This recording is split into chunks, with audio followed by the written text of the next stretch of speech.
Queria convidar o pastor Marcos Custódio para que venha aqui trazer a palavra de Deus, anunciar o Evangelho de Jesus Cristo em todos os nossos corações. Vamos orar, fazer uma oração.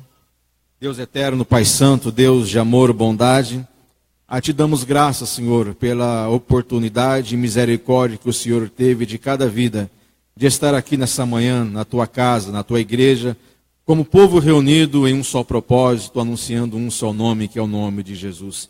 Pedimos que a Tua palavra, Senhor, entre em nossos corações.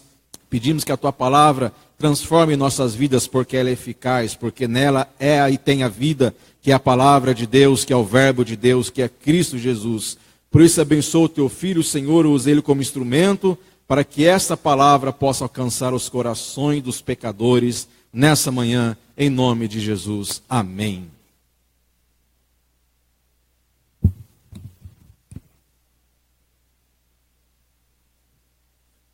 A paz do Senhor aos irmãos. Você pode repetir comigo uma frase? Diga assim: a esperança no Senhor é a âncora da minha alma. Vamos dizer isso mais uma vez? No 3, 1, 2, 3. A esperança no Senhor é a âncora da minha alma. Amém? Nós já vamos entender por que é que eu estou com esta mensagem no meu coração para partilhar com os irmãos. Eu vos convido a abrir a Bíblia no Novo Testamento, ali já chegando próximo ao livro de Apocalipse. Eu quero que você abra no livro, na carta que foi escrita aos Hebreus. Carta aos Hebreus, capítulo 6.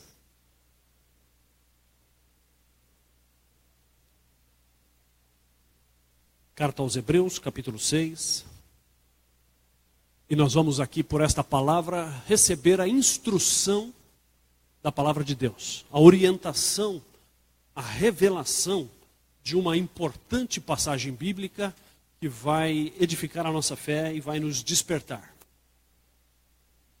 A carta aos Hebreus, no capítulo 6, no versículo 1, vai dizer assim: pelo que, deixando os rudimentos da doutrina de Cristo, prossigamos até a perfeição, não lançando de novo o fundamento do arrependimento e das obras mortas e da fé em Deus, e da doutrina dos batismos e da imposição das mãos e da ressurreição dos mortos e do juízo eterno. Isso faremos se Deus o permitir. Porque é impossível, diga comigo, impossível, que os que já uma vez foram iluminados e provaram o dom celestial e se fizeram participantes do Espírito Santo e provaram a boa palavra de Deus e as virtudes do século futuro e recaíram, é impossível que sejam outra vez renovados para o arrependimento, pois assim quanto a eles, de novo crucificam o Filho de Deus e o expõem ao vitupério.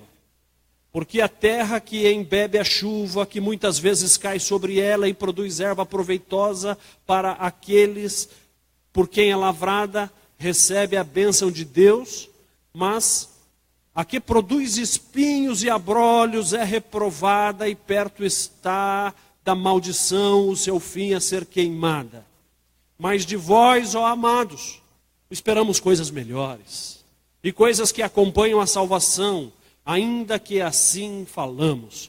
Porque Deus não é injusto para se esquecer da vossa obra e do trabalho da caridade que para com seu nome mostrastes, enquanto servistes aos santos e ainda servis. Mas desejamos que cada um de vós mostre o mesmo cuidado até o fim, para a completa certeza da esperança, para que vos não façais negligentes, mas sejais imitadores dos que pela fé e paciência herdam as promessas. Porque quando Deus fez a promessa a Abraão, como não tinha outro maior, por quem jurasse, jurou por si mesmo, dizendo: certamente abençoado, te abençoarei, e multiplicando, te multiplicarei. E assim, esperando com paciência, alcançou a promessa. Porque os homens certamente juram por alguém superior a eles, E o juramento para a confirmação é para eles o fim de toda contenda.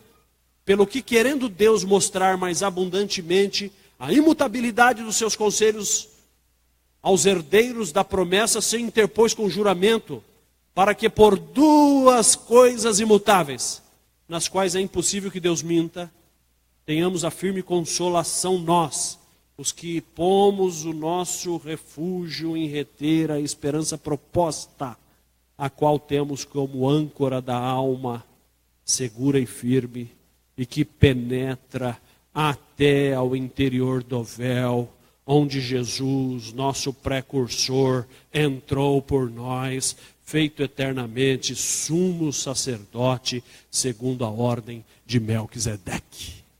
Amém ou não amém? Nós ouvimos uma leitura densa. Ao ler essas expressões, mais nos parece, quem está mais afeiçoado à Bíblia, que nós estamos lendo ali uma passagem de Levíticos ou de Deuteronômio.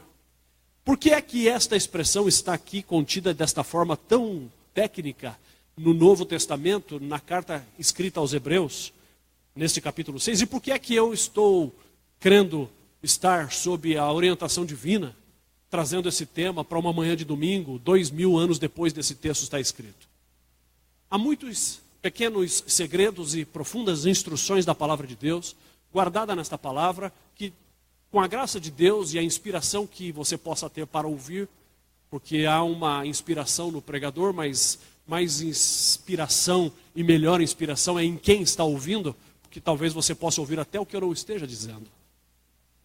E a inspiração melhor é para quem ouve, ela é mais eficiente do que aquela inspiração de quem fala. E se você se conectar com o Espírito de Deus, você pode captar uma instrução para além daquela que eu possa, porventura, querer te passar aqui nessa manhã.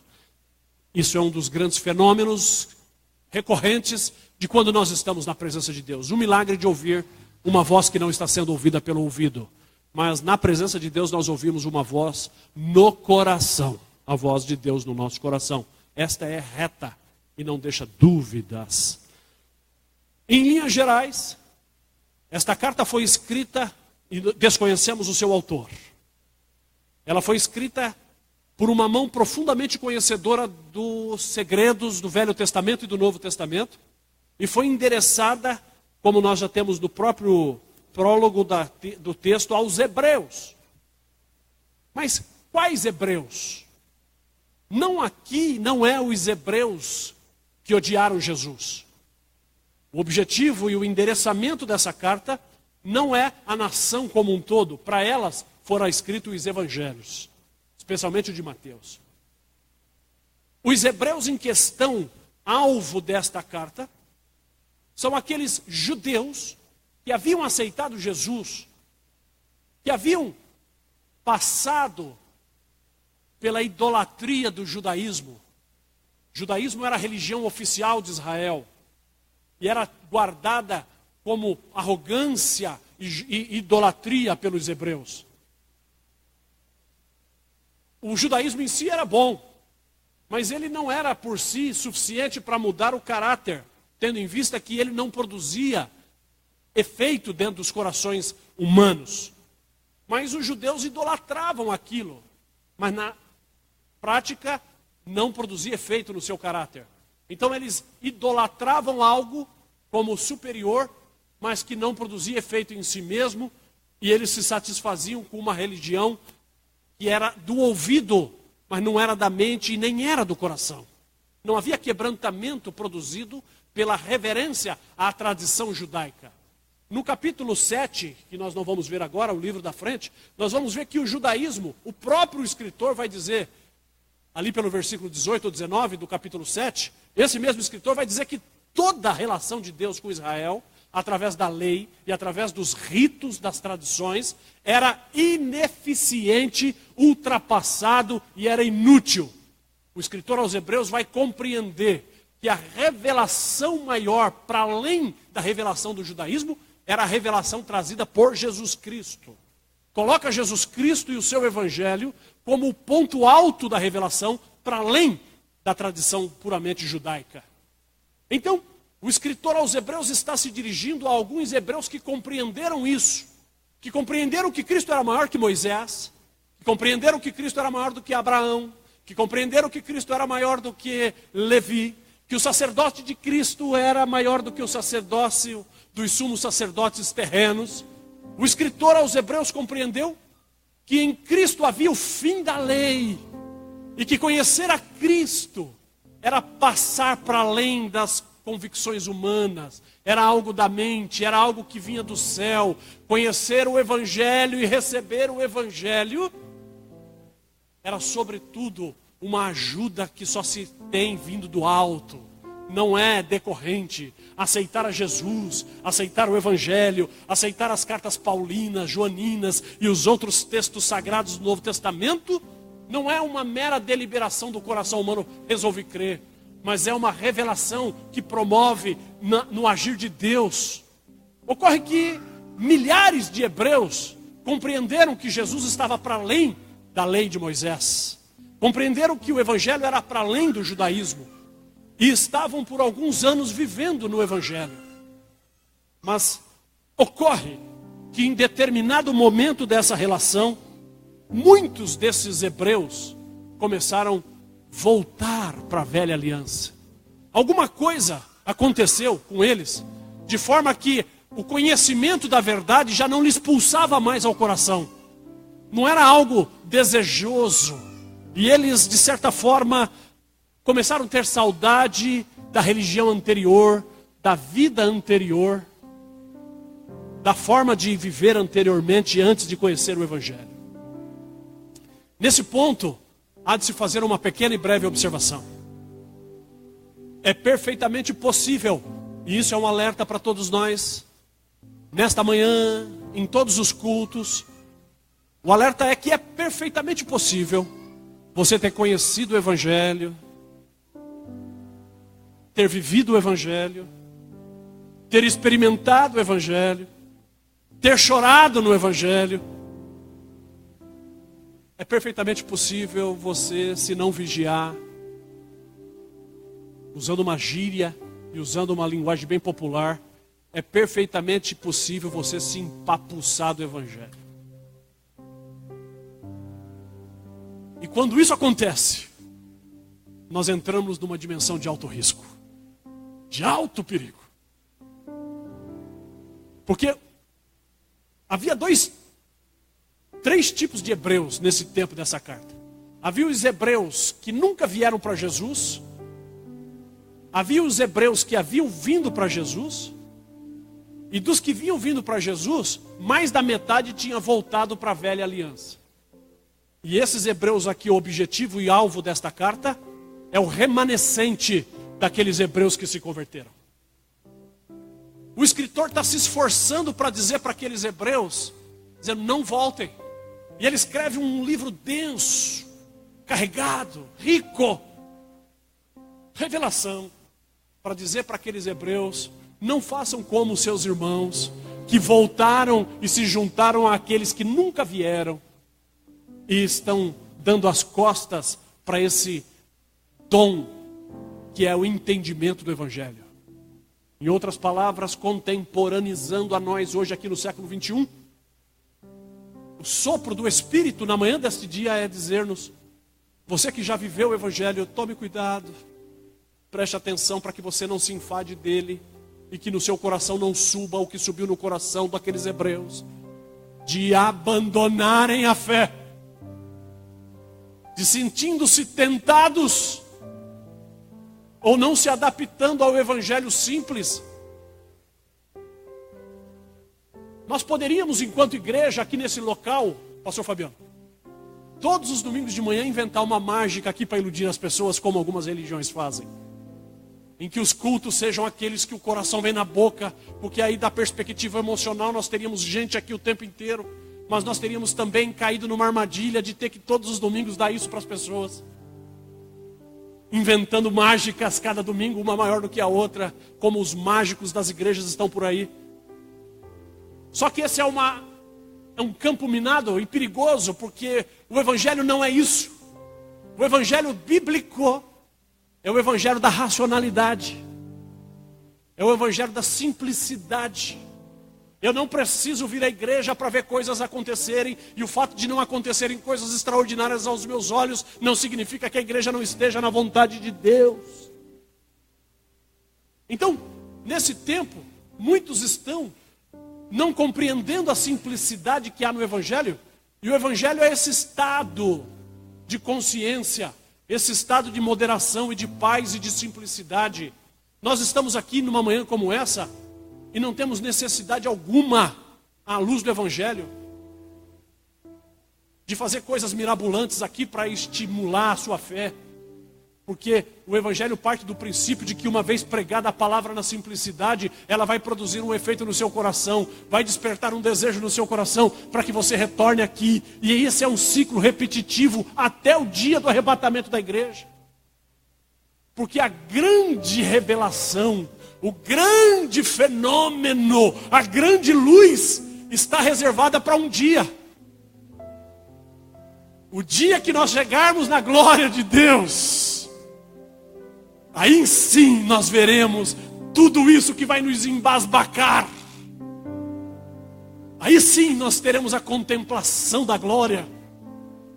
Enquanto não chegar esse dia, nós somos convidados pelo Evangelho a um Evangelho simples, mais inteligente e racional, que produz efeito serenamente na minha existência. E aqui, alguns hebreus não se conformaram com esse Evangelho simples, porque queriam coisas ritualísticas, queriam cordeiros, queriam vestimentas, queriam candelabros, queriam fenômenos do judaísmo relacionado ao culto evangélico. E não tinha isso. A igreja primitiva, como esta igreja, nunca vai fazer a referência a esses símbolos e esses signos visualísticos, porque nós estamos sendo instruídos pela palavra de Deus a vivermos por uma coisinha que o mundo não conhece. A minha e a sua conduta, e a conduta que agrada a Deus, é a fé. A Bíblia diz que sem fé é impossível agradar a Deus. Então eu não preciso de elementos e de muletas e de escoras para sustentar a minha fé. Eu posso fazer um culto perfeitamente santo e agradável a Deus aqui nesse recinto, ou debaixo de uma árvore em qualquer lugar do mundo, onde há um coração sincero, há um culto que Deus recebe, sem necessidade desse complexo e esse aparato místico de coisas alternativas. E o escritor está dizendo aqui aos hebreus: olha, muitos do que se converteram voltaram porque não conseguiram viver na simplicidade que há no Evangelho. E eu quero que vocês não façam isso. Ele está escrevendo uma carta ao remanescente de judeus que ainda estavam conectados com a verdade. E desesperadamente, no bom sentido, ele está escrevendo para dizer: mantenham-se na presença de Deus. Não se enfadem das coisas simples do Evangelho. A simplicidade do Evangelho é vida em si mesmo. Há muita graça na simplicidade do Evangelho.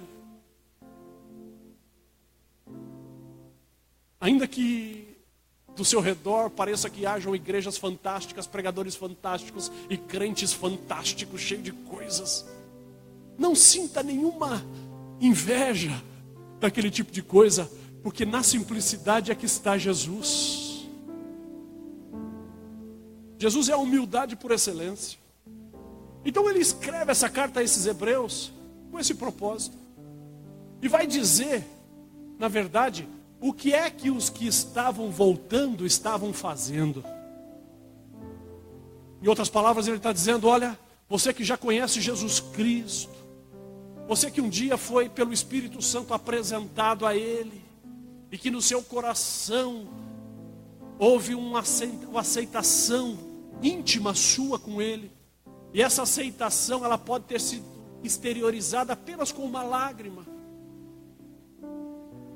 Eu tenho muito respeito, e é bem por isso que Jesus também disse: bem-aventurados são os que choram, porque muito mais do que rojões estourando, fogos e artifícios no céu, muito mais do que isso, e muito mais poderoso para chamar a atenção de Deus, é uma lágrima sincera de um crente sincero num culto sincero.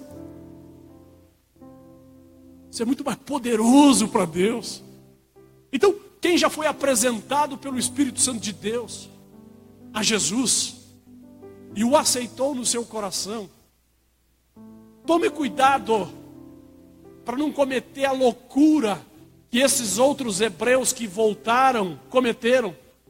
Porque abandonar a Cristo, como eles fizeram, e nós vamos ver o que eles fizeram, abandonar o Evangelho, é entrar num campo perigoso, campo minado, é estar apto a receber de Deus uma sentença irrevogável. Então eu hoje, na manhã desse dia, penso externar com essas palavras uma grande preocupação de milhares e de milhares de pregadores nesse mundo, que é levar aos seus auditórios a advertência santa dos perigos de declinar da fé, do abandono da fé, porque isso gera consequências terríveis, como gerou para uma parte de hebreus. O escritor vai para cima deles e vê que mais da metade abandonou. E quem era que tinha abandonado? É o que está escrito aqui no versículo de número 4. Era gente que tinha sido iluminado. Era gente que algum dia disse: Senhor, só o Senhor é Deus. Porque só se faz isso por iluminação. Era gente que tinha dado esse testemunho. Mais do que dado testemunho, tinha um provado dom celestial. Mais do que isso, foi gente que se fez participante do Espírito Santo. Falando de uma comunhão, uma sinergia entre eu e o Espírito Santo. Eu sentindo Ele em mim e Ele me usando. Então foi gente que figurou num grau de intimidade profunda com o Espírito Santo. Mas nem tudo isso foi suficiente para segurar alguns. E eles tinham declinado, eles tinham voltado, abandonado. No versículo 5 ele aprofunda o perfil desses que tinham voltado. Olha que nível eles tinham alcançado. Eles haviam provado no versículo 5 a boa palavra de Deus. Eles haviam provado as virtudes do século futuro. E no versículo 6 ele vai dizer: e recaíram. E recaíram. Esses que recaíram, tendo vindo desta base, desta plataforma de intimidade com Deus, e agora recaíram.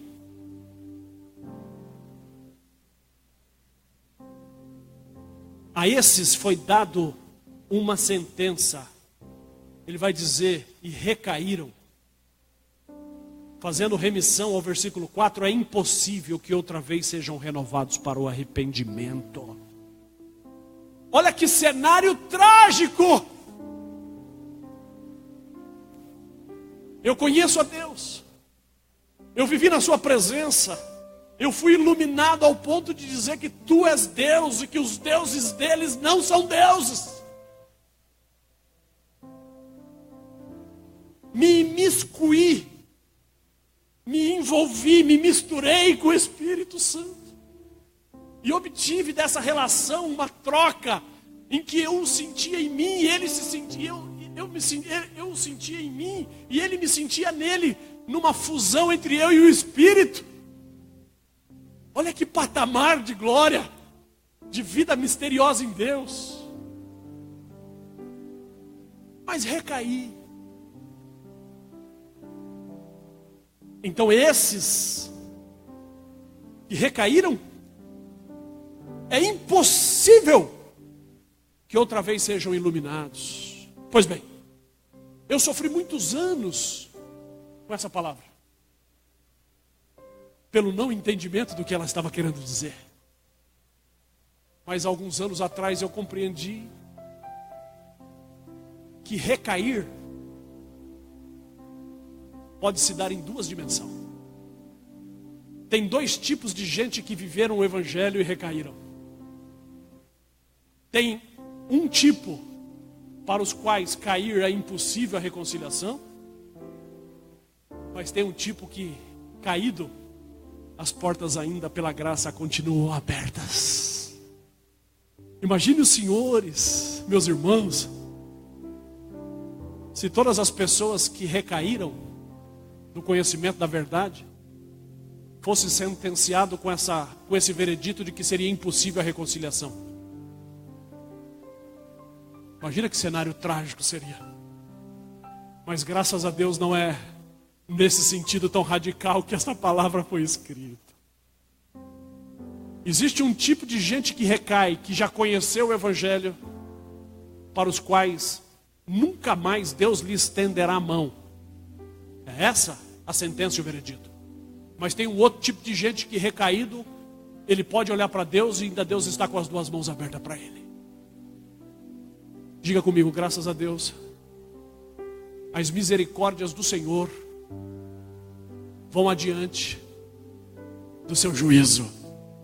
Oh, glória a Deus! A oferta de amor e de graça perpassa a oferta do juízo. Quem é que cai e para os quais é impossível a reconciliação?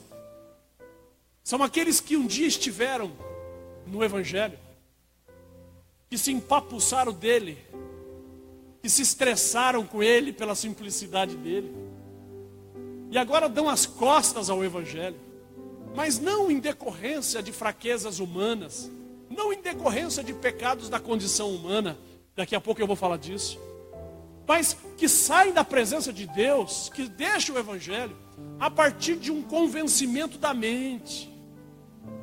Ele começa a olhar o Evangelho, mas começa a olhar o Espiritismo, começa a olhar uma ordem secreta, começa a olhar uma filosofia oriental, começa a olhar o que disse o hinduísta Bhaktivedanta Swami Prabhupada.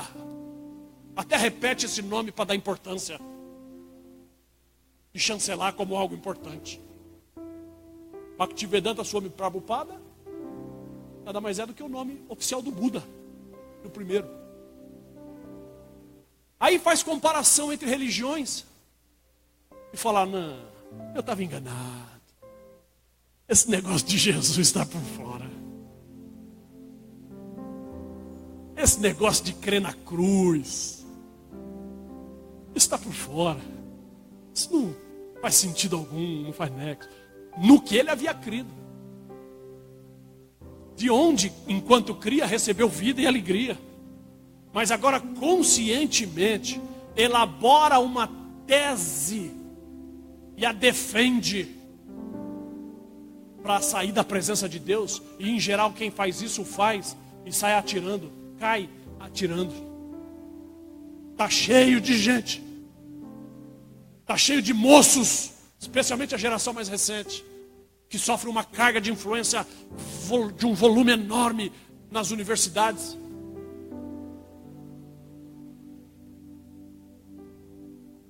De heresias, de demonismo, de humanismo, diante do qual a ideia de um Cristo que morre numa cruz é algo abominável e nojento que não deve nem ser dito para as crianças. Como alguém fez um determinado culto, quando o pregador estava ministrando e falando do sacrifício cruento, a mãe fechou o ouvido das crianças porque aquilo não era politicamente correto. Que ponto nós estamos chegando? De rejeição, de um grande mistério. Mas o escritor está dizendo que alguns hebreus voluntariamente desejaram negar a fé. Fé que outrora lhes fora tão virtuosa. Mas agora simplesmente reúne elementos comparativos e inferiorizam em detrimento a valorizar outras coisas que já foram superadas. Negando a eficácia da revelação. O mundo produz revelações, filosofias. O mundo produz gênios religiosos, escritos. Todas as culturas produziram seus documentos religiosos. E tudo isso vai se compondo numa grande pirâmide. Soma-se a essas orientações religiosas da Índia, da China, do Japão, das Américas, das comunidades indígenas, do Egito Antigo. Tudo isso vai compondo uma grande pirâmide do saber. E muita gente se rege por algum desses aspectos. Aí vem as ordens secretas e tenta entrar nisso também como detentora da revelação. Mas vem um meigo nazareno há 2000 anos atrás, dentro de um projeto, de um plano perfeito de Deus, que não nasceu no mundo quando Jesus veio à terra. Aí vem um meigo nazareno, num pequenino país esquecido, subjugado há séculos, raiz de uma terra seca. Um homem que não tinha nem parecer e nem formosura e nenhuma beleza, víamos nele para que o desejássemos. Aí vem um homem que é a expressa imagem do Deus invisível, ao ponto dele dizer para um dos seus discípulos: quem me vê a mim, vê ao Pai.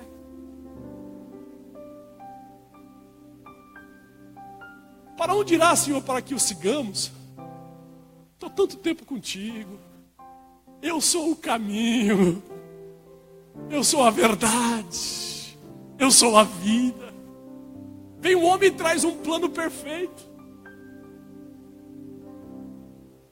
Um plano que não começa quando ele nasce na manjedoura. Um plano que não começa quando Davi, seu genitor ancestral mais famoso, nasce 1000 anos antes do que ele. Um plano que não nasce quando Abraão é chamado por Deus e ouve de Deus uma informação de que na sua descendência serão benditas todas as famílias da terra, e nisso estava já expressa prenúncio do Cristo. Um plano que não começa, o plano de salvação não começa quando Gênesis versículo 2 diz: haja luz. Mas o plano perfeito de Deus é aquele em que Deus, antes de dizer haja luz, lá na eternidade Deus já disse: haja cruz. Haja cruz é anterior ao haja luz. Oh, plano perfeito. Aí vem seus discípulos com sofrimento, constrói nessa escala desta pirâmide, com muita dificuldade, puxado pelo Espírito Santo de Deus, coloca no topo dessa pirâmide a revelação do Evangelho. O Evangelho está acima de qualquer revelação. O Evangelho está no topo da pirâmide, acima de qualquer filosofia.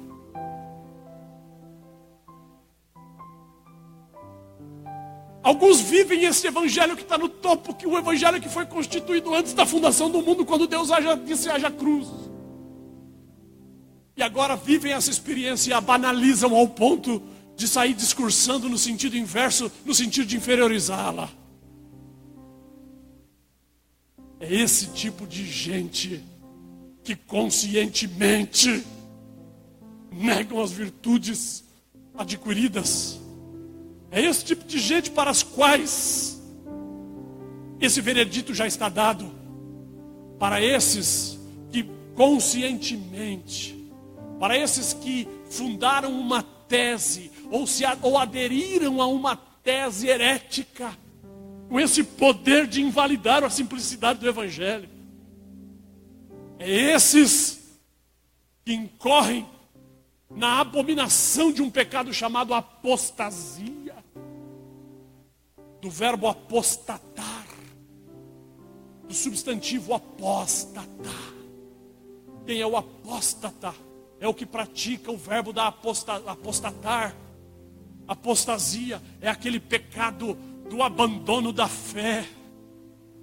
E o escritor vai tão profundamente nesse mesmo versículo 6 e vai dizer que os que o fazem, no final do versículo ele vai dizer: de novo crucificam o Filho de Deus.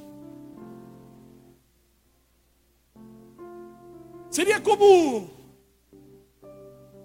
perguntar para essa pessoa, dizer para ela numa entrevista, imagina a entrevista trágica com o apóstata oficial: quem é Jesus? Olha, eu me enganei com ele. Eu achava que era uma coisa, mas não era não. E o que você acha da cruz? Eu achava que era a fonte da virtude, onde Deus tinha me perdoado, aonde nele havia sido derramada toda a ira de Deus, para que ela não caísse sobre mim, mas caísse sobre ele. Só que eu descobri que, na verdade, a cruz não era nada mais do que, de fato, ele merecia. Como malfeitor humano, como falastrão, como forasteiro que queria usurpar algo que não era seu. É isso que eu acho. E quando agem desta forma, o efeito de ter essa consciência é o mesmo efeito que está no pé da cruz tacando pedra. Porque outra vez crucificam o Filho de Deus. É isso que o escritor está dizendo. Que há um grupo de comportamento que me afasta de Deus a partir de uma saturação do Evangelho e que eu não quero mais, e que para mim o índice de confiabilidade do Evangelho vai diminuindo com o passar do tempo, na medida em que eu vou me envolvendo com o mundo e com as coisas do mundo, e na medida em que eu adentro as trevas, o indicativo de luz vai diminuindo em mim até o ponto que zera, e mais do que isso eu já não quero mais e falo contra. Milhões de pessoas estão fazendo este caminho. A esses, há um veredito, porque decorre de uma consciência essa atitude. A esses já está sentenciado, é impossível. Nunca mais haverá lugar nesses corações para o arrependimento.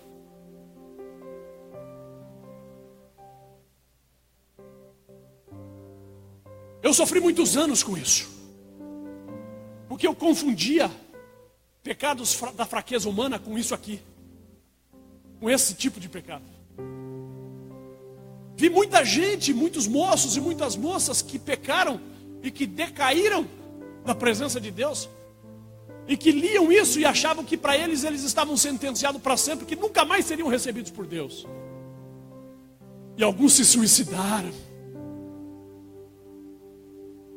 Outros emergiram numa vida onde Deus não fazia mais parte, iam buscar consolos em todo tipo de alucinações, porque não tinha mais esperança, imaginando que porque decaíram, de fato decaíram, mas não decaíram por essa razão. À luz do Evangelho, nós vamos descobrir que tem duas formas de cair, de decair. Uma é essa que eu estou colocando, decorrente desse raciocínio formal, intelectual, do abandono consciente, da rejeição da graça. A esses, de fato, uma vez decaídos, é impossível que haja renovação. Mas há um grupo de transgressão que também me leva a cair, mas que estas não estão cingidas ou cobertas por esse veredito. São os pecados que te afastam de Deus, os pecados decorrentes da sua condição humana. As transgressões decorrentes da condição humana, que é aquela do ímpeto da carnalidade, que zera a minha linha do raciocínio e perverte por uma linha de emoções, e eu, dominado pela emoção, perco a razão, e dominado pela emoção eu faço coisas loucas. É como se na minha mente um olho meu faz a linha da razão e um olho meu faz a linha da emoção. Eu estou sempre e o tempo inteiro querendo guardar a santidade com Deus, e estou andando pelo mundo, e diante de mim vai dois fachos de luz, um que sai do meu olho direito e um que sai do meu olho esquerdo. Eu estou fazendo aqui uma ilustração, não estou dogmatizando isso. Do meu olho direito sai a luz da razão, e do meu olho esquerdo sai a luz da minha emoção. Qual dos dois é que vai me reger? Se eu viver na luz da razão, eu vou me guardar e vou me proteger. Mas se eu alimentar o facho de luz de emoção, ele vai fazer uma curva, vai bloquear a luz do meu entendimento e vai predominar e vai me levar a viver uma vida de emoção. E vivendo uma vida de emoção, eu não tenho controle sobre meus instintos. Vivendo uma vida de emoção é como andar num barco à deriva no mar, sendo jogado, sacolejado pelos ventos e altas nuvens. Viver uma vida sem razão, regida pela emoção, é como andar numa floresta noturna, sem nenhuma luz, não sabendo onde vai pisar e nem o que lhe reserva a fronteira a 1 metro nos seus olhos. Andar uma vida de emoção, em que Deus não está presente na razão, é uma queda livre. O que é que me espera embaixo de quem está numa queda livre? Então alguns de nós têm vivido, têm dado lugar à emoção despertada pelos sentidos, têm dado lugar a uma vida de emoção, aonde para de raciocinar com perfeição e com santidade, com presença de Deus, e se tornam regidos por uma vida emocional e não uma vida racional, se tornam alvo de todas as armadilhas que o mundo oferece.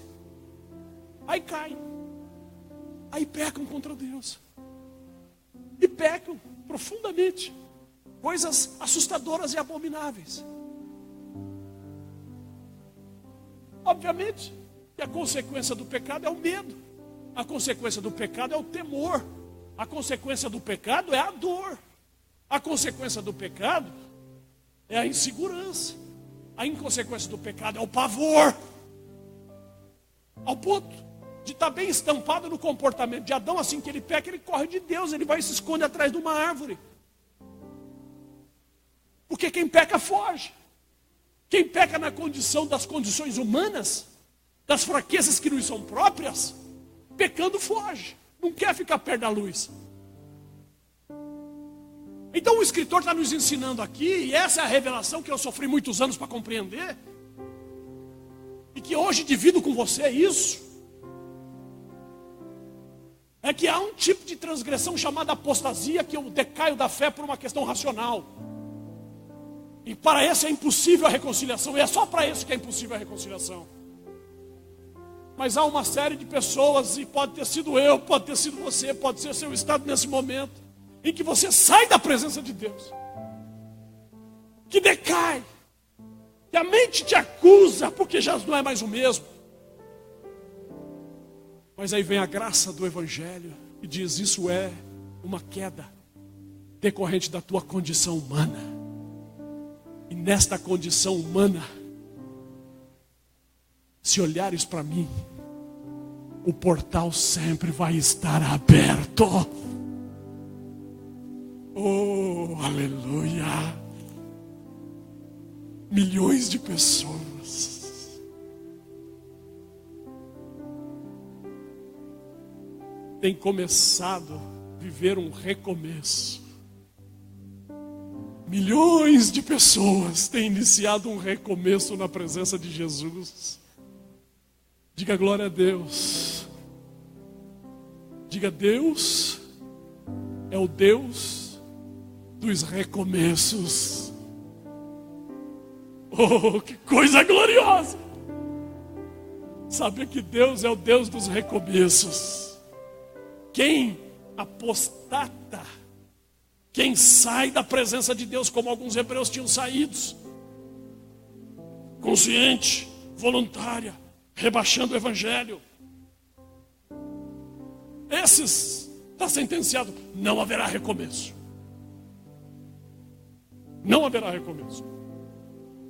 Mas os que fracassam na caminhada pelas condições humanas, os pecados decorrentes da fraqueza humana, das vaidades tolas, das carnalidades efervescentes, que em algum momento deu razão, perdeu a linha da razão e se deixou reger pelas linhas das emoções e feriram Deus, mas que lá dentro do coração sabe que ainda assim, daqui do meu lugar caído, eu ainda admito dentro de mim que tu ainda és Deus. Quantas vezes eu já não pequei? Nem eu sei, vou dizer como disse o salmista, são mais do que eu posso contar. Mas dentro de mim eu sabia que Deus continua sendo Deus, Jesus continua sendo Jesus, continua sendo Senhor, continua sendo Salvador, Ele continua sendo a luz que Ele disse que era ao mundo. Eu não nego a sua eficácia, ainda que eu esteja consciente do meu fracasso, mas eu ainda continuo debaixo das montanhas de pecado que estão sobre mim. Ainda lá dentro, no fundo da minha alma, há uma fagulha que está dizendo: tu és Deus. Os pecados da condição humana não anulam a minha convicção de fé.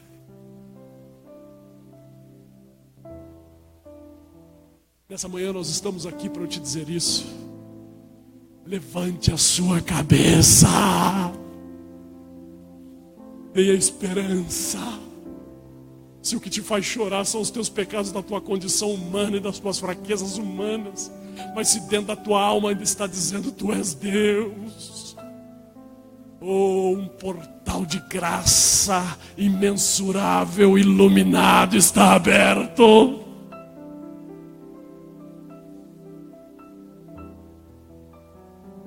E aí,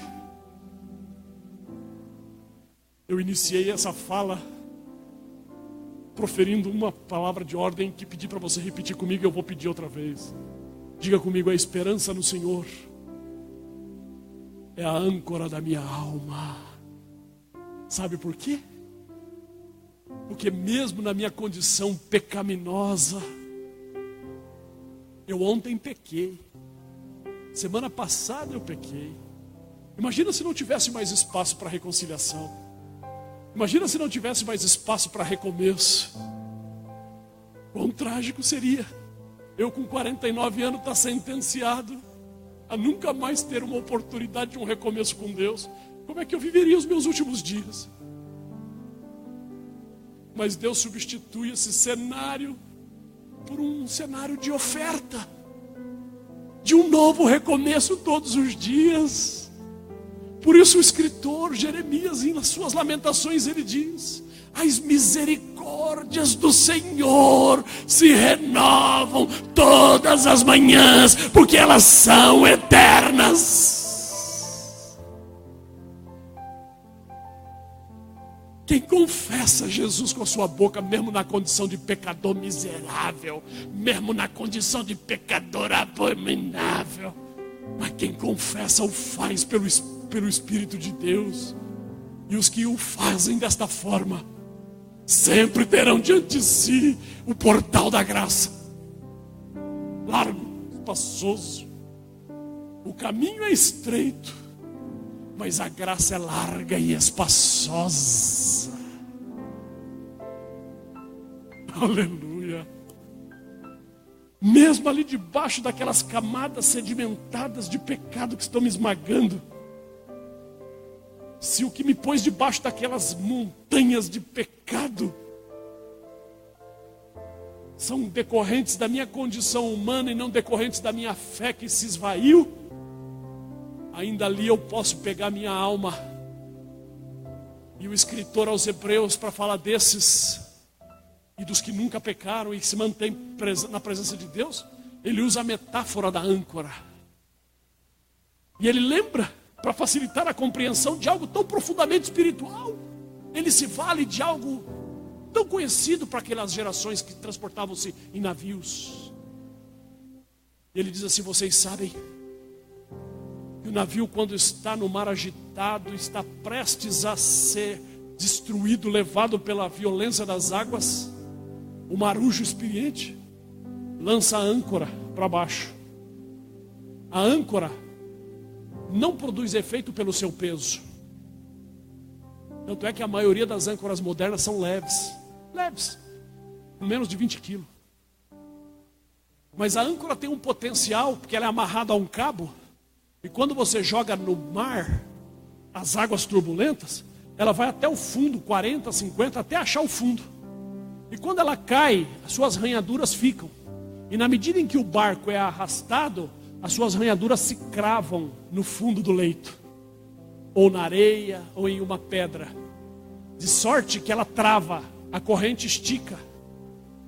O mar vai fazer o movimento que quiser, mas o barco não vai ser lançado à deriva, porque ele vai estar preso, porque foi lançado uma corrente para baixo. Não será precipitado, não será engolido, não será levado para as distantes correntes de vento para se esfacelarem e nunca mais ser visto na imensidão do oceano. Não, porque está lançando uma âncora para baixo. E ele usa essa metáfora para dizer: diferentemente daqueles que não creram em Jesus e deixaram ele para trás e cometeram o pecado da loucura, da apostasia, diferentemente deles, o pecador que o conhece e que se enxerga pecador na condição humana, pelos erros e as fraquezas dos impulsos humanos, mas que ainda assim, dentro de si, reconhece Jesus como Deus, a esses é oferecido uma outra âncora de salvação. Não uma âncora que se joga para baixo, como o marinheiro faz no barco. Mas ele vai dizer aqui, nesse versículo de número 18, ele vai dizer, aleluia, versículo 19, o qual temos como âncora da alma. A qualquer um de nós, quando percebido nas fraquezas humanas, dos pecados, e que estamos diante de Deus, ou qualquer um de nós que guarda a santidade com Deus, nós também precisamos disso. O segredo é pegar uma âncora e não jogar para baixo, como o marujo faz, mas jogar para cima. Pela fé, por esse fio de fé, por esta corrente de fé. Essa âncora que eu jogo para cima como esperança da minha alma, que está sendo sacolejada, ela cai lá em cima. E assim como a âncora do marujo enrosca em algum lugar, a âncora do crente enrosca no trono, enrosca no trono de Deus, e crava sua arranhadura. A esperança é a âncora que crava no trono de Deus. Liga em mim pela fé, e aqui embaixo estou eu. Se no mar a âncora é jogada para baixo, para o que crê em Deus a âncora é jogada para cima. Oh, glória a Deus. Sabe o que acontece? Nós, os que estamos professando o Evangelho, estamos amarrados pela âncora da fé, que foi projetada para cima. E a nossa vida pode ser sacolejada pelos pecados, pode ser sacolejada pelos infortúnios, mas o máximo que eu vou fazer é dar uma voltinha de sofrimento, até passar a tempestade. Os males desta vida não me submergirão.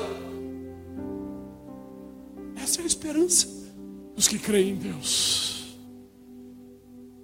Milhares de pessoas têm compreendido isso. Milhares de moças, milhares de homens casados, mulheres casadas, têm entendido que o seu erro decorre da condição humana e humildemente aceitando, encontra em Deus o recomeço de uma nova vida. Quantos creem nisso e podem dizer amém? Quero te dizer que esta oportunidade de recomeço está aqui na manhã desse dia. Que notícia alvissareira, que notícia boa! Saber que eu posso recomeçar agora. Que o mal não precisa ser vencedor na minha vida nem mais um minuto. Nem mais um minuto. Se eu pegar minha âncora e dizer, Senhor, olha as fraquezas, está me levando para lugares tão tenebrosos. Mas eu quero recomeçar então. Esperança no Senhor, âncora da alma, prisão, preso no altar de Deus. Cara que dá travada, já muda na hora o meu sentimento.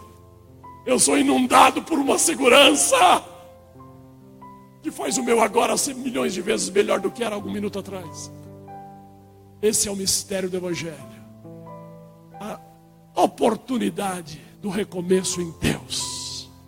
E é isso que esse texto vai nos ensinar. Eu não sei qual é a sua debilidade, ou quanto você está sendo sacolejado pela vida de um lado para o outro. Não sei qual é a profundidade que o pecado tem te feito cair. Mas se não é um pecado de natureza de apostasia para o qual não há recomeço, então há oportunidades. Encerrando.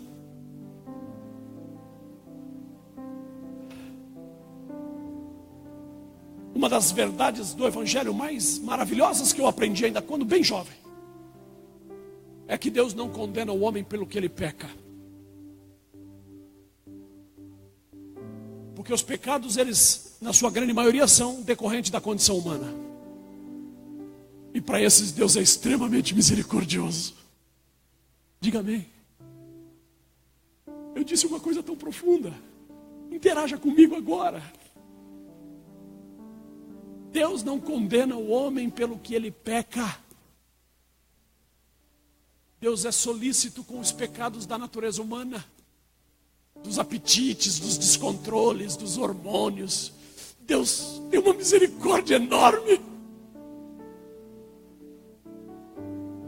Só que tem o seguinte: Deus não condena o homem por isso, mas Deus condena o homem porque, oferecendo ajuda, o homem conscientemente rejeita. É como se ele estivesse passando por um charco de lodo, e como luz ele pode entrar na lama, porque nada impregna na luz. Eu posso projetar um facho de luz sobre uma bactéria contagiosa e a luz não se contamina. A luz entra em qualquer ambiente e não se contamina com o ambiente. Então Deus, como luz, ele entra em qualquer ambiente existencial e vai andando no meio da sujeira humana e não se contamina com a sujeira humana. Mas ele, como luz, projeta-se e vê alguém caído, enlameado, braços para trás, pernas para trás, às vezes só com o nariz para fora. E ele estende a mão, dizendo: filho meu, dá-me o teu coração. Isso não é condição para encerrar a sua história. Se você me estender a mão, eu escrevo um novo recomeço para você agora. Mas algumas pessoas voluntariamente recolhem a mão ou se aprofundam na lama para que não seja visto. É isso que ofende Deus. Não é a nossa condição pecaminosa, mas é a nossa condição de resistência ao seu chamado. Nisso consiste a ira de Deus, não no pecado, mas na resistência do seu chamado. Eu aprendi isso muito tempo atrás. E se estou na igreja há 30 anos, e agosto agora completou 30 anos, foi porque nas vezes que mais tive dificuldade na minha relação com Deus, eu pude dizer: Senhor, eu estendo-lhe a mão, me ajuda. E quantos recomeços Deus já escreveu para mim? Histórias de recomeço, em que as páginas anteriores são seladas e nunca mais serão lidas, porque serão esquecidas por Deus. E todo recomeço implica num novo livro, num novo capítulo. E Deus está aqui para fazer recomeços nesta manhã. Amém? Vamos ouvir uma canção? E aí já vamos dizer: é possível? Oh, aleluia! Bendito seja o nome de Jesus sobre todos os nomes.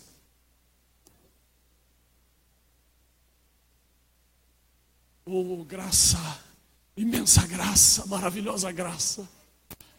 Aleluia.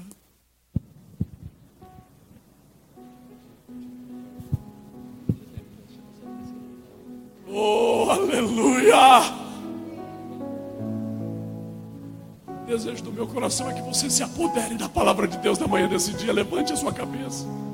Vá embora melhor do que você chegou.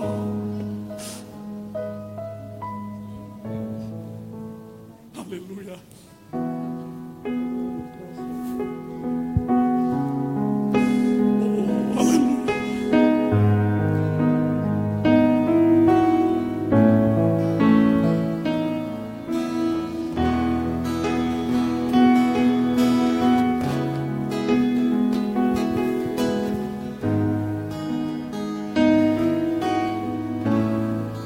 Oh, aleluia. Um plano para salvar, um pacto para selar, silêncio no céu. Resgate, salvação, encheu seu coração, e ele nem hesitou.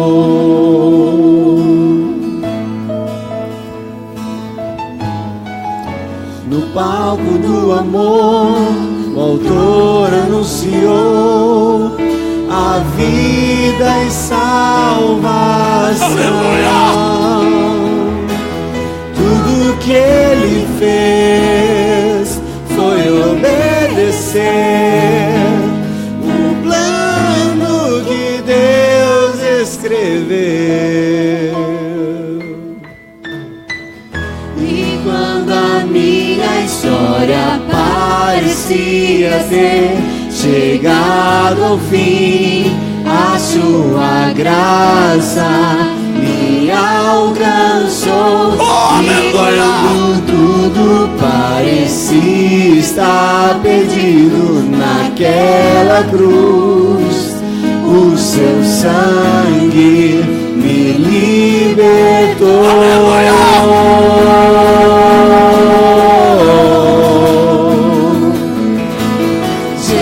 Jesus, um plano perfeito, mistério da graça, glória a Deus! Transformou. O seu nome é Jesus, nome sobre todos, veio pra salvar, ele me salvou.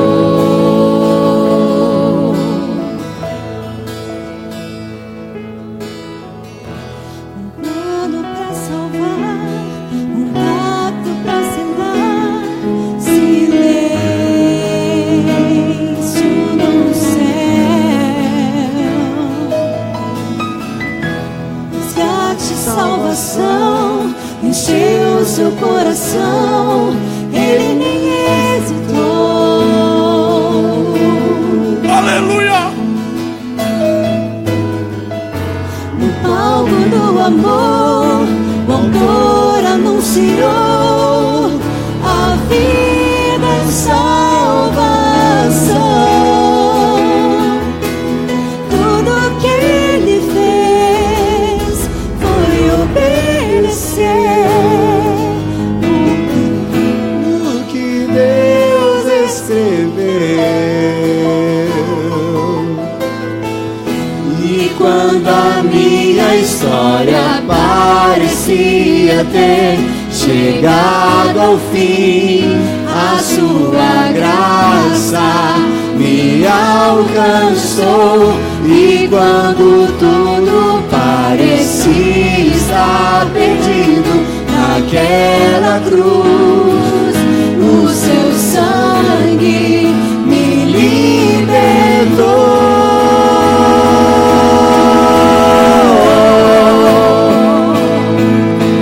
Jesus, Fique em pé, fique em pé. plano perfeito, mistério da graça que me transformou. Aleluia!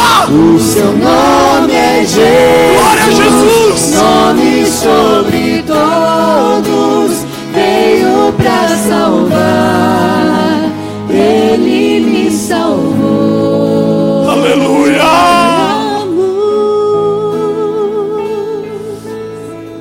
Ele pagou o preço da minha salvação.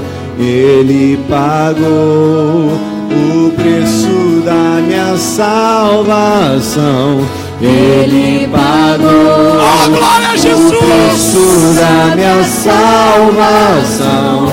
Ele pagou o preço da minha salvação.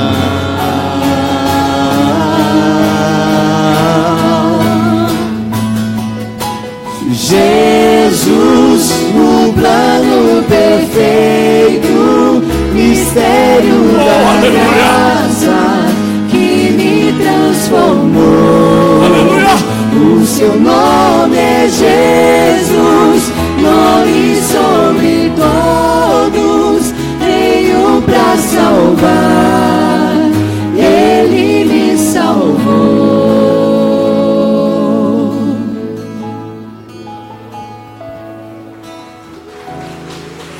Oh, aleluia! Vamos orar. Ainda ao som dessa música, vamos orar. No Velho Testamento, Jesus era Jeová Rafá, Jeová Shalom, Jeová Adonai, Jeová Elion, Jeová Tzidkenu, Jeová Mikatzki, Jeová Já, Jeová Adonai, Jeová Nissi, Jeová Sabaoth. No Novo Testamento, Ele é a porta, o caminho, a verdade, a vida, o bom pastor, a água que dessedenta o viajante do deserto, a sombra à beira do caminho. Ele é o pão da vida, Ele é o alfa e o ômega, o princípio e o fim de todas as coisas. É o Cordeiro de Deus que tira o pecado do mundo, mas é o leão da tribo de Judá. É esse que executou esse plano perfeito e que está aqui entre nós nesta manhã. Vamos orar. Eu poderia chamá-lo à frente, mas sabe de uma coisa? Eu creio que Deus é poderoso para ouvir a sua oração aí onde você está. Entregue a sua vida para Jesus na sua alma. Peça a Deus um novo recomeço e Ele vai selar a sua confissão e você nunca mais será o mesmo. Vamos orar. Levante as suas mãos aos céus. Ore por você. Ore por aquele que você sabe que precisa do socorro de Deus. E se esse socorro for você mesmo que estiver precisando, derrame a sua alma na presença de Deus. O altar não é aqui onde eu estou, o altar é aí, o seu próprio coração é o altar. Senhor Deus e Pai, em nome de Jesus, temos pregado a Tua palavra que é viva e eficaz e não volta vazia. E eu sei que nesta noite, quando o Senhor colocou essa palavra em meu coração, eu sei que ela tinha endereço certo nesta reunião hoje. Estou absolutamente convencido e tomado desta fé, de que o Senhor falou hoje aos corações e o Senhor propôs recomeços nesta manhã. Ó Deus, que os corações que ouviram esta palavra sejam sensibilizados e que essa mensagem possa descer aos corações necessitados, especialmente ao meu coração, e que um recomeço seja marcado hoje, nesta hora, pela fé. Faça nova todas as coisas, confirme a vocação e a chamada dos teus filhos, confirme a transformação na vida dos que creem nesta hora. Oh Jeová Rafá, Senhor da glória e da luz, o Senhor é a nossa esperança, a esperança da nossa alma. O Senhor é a âncora que não nos deixará vagar errantes por esse mundo. Nós confiamos em Ti. Fica conosco e renove a nossa fé. Nós lhe pedimos em o nome de Jesus.